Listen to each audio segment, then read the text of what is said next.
Morning students. I hope you have revised the previous two lectures of the chapter Fiber to Fabric. Now let's discuss the rest part of the same chapter. You have already learned in the previous lecture about wool, extraction of wool, some characteristics of wool and occupation hazards. Now we will discuss silk. Silk fiber is an animal fiber. It is also called queen of textiles. Silk is obtained from silkworms. The rearing of silkworms for obtaining silk is called sericulture. It is a very old occupation in India. India produces plenty of silk on a commercial scale. There are varieties of silk moths which yield different types of silk yarn such as tussar silk, moga silk, kosa silk, mulberry silk, etc. But the most common silk is mulberry silk. Before going further, let's discuss life history or life cycle of silk moth. There are four stages in the development of silk moth. Number 1, egg. Number 2, larva. Number 3, pupa. Number 4, adult. So, the first stage is eggs. In the beginning, female silk moth lays golden yellow eggs on the mulberry leaves. These eggs are generally large in numbers, as a single female silk moth lays about 200 to 500 eggs at a time. If the eggs are fertile, they will turn black after 3 days, otherwise they will turn white. Second stage is larva. The eggs are hatched into very small larvae within a week. Please children, listen carefully. Here larva is the singular and larvae means plural, that is many. These larvae then feed on mulberry leaves.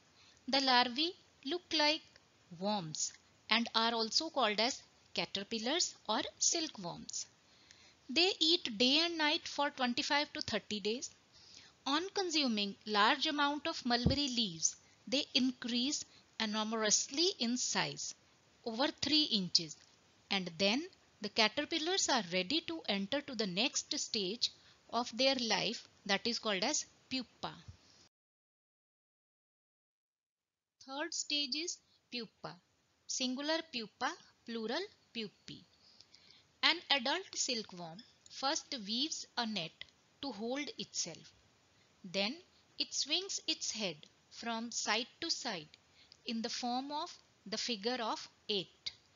During these movements, the head of the caterpillar secretes fiber made up of a protein which hardens on exposure to air and becomes silk fiber.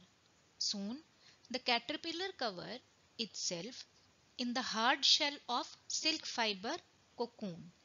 Now the question arises, why silkworm weaves cocoon?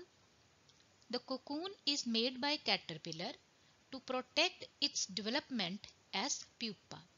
The silkworm continues to develop inside the cocoon to form pupa. In the last stage, pupa, which is encased in the cocoon, develops fully to form an adult silk moth. After the complete development, the cocoon splits up and beautiful silk moth comes out of it. This completes the life history or life cycle of a silk moth. Production of silk.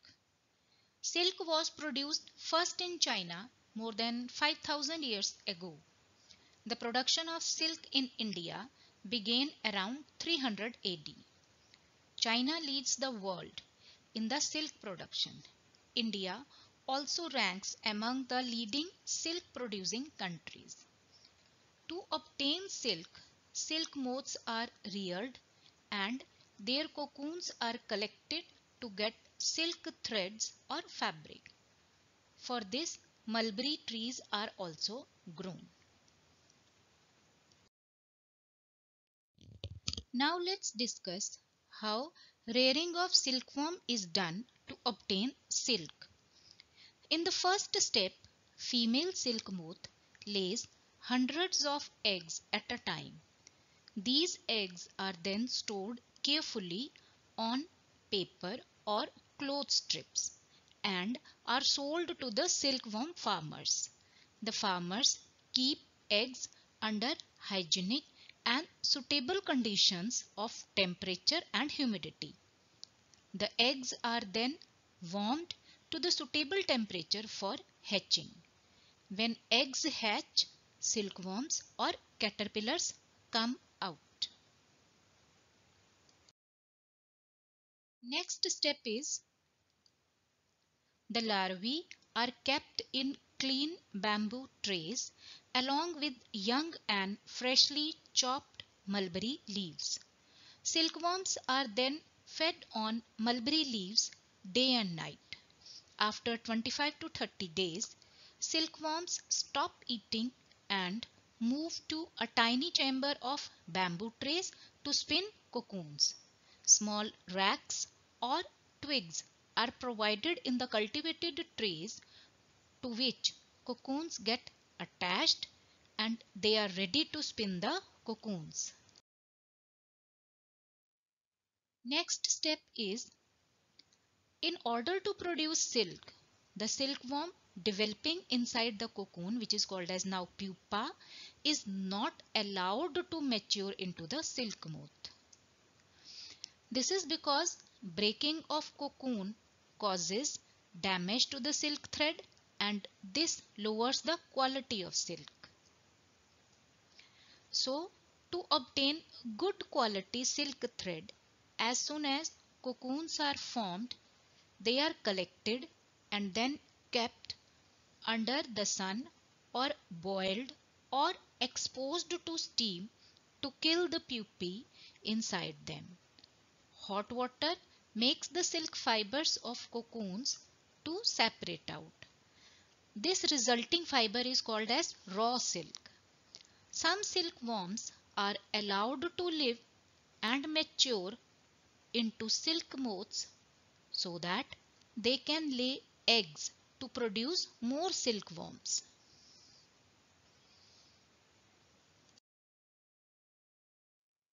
Now we will discuss extraction of silk, means how silk fiber is collected from the cocoon.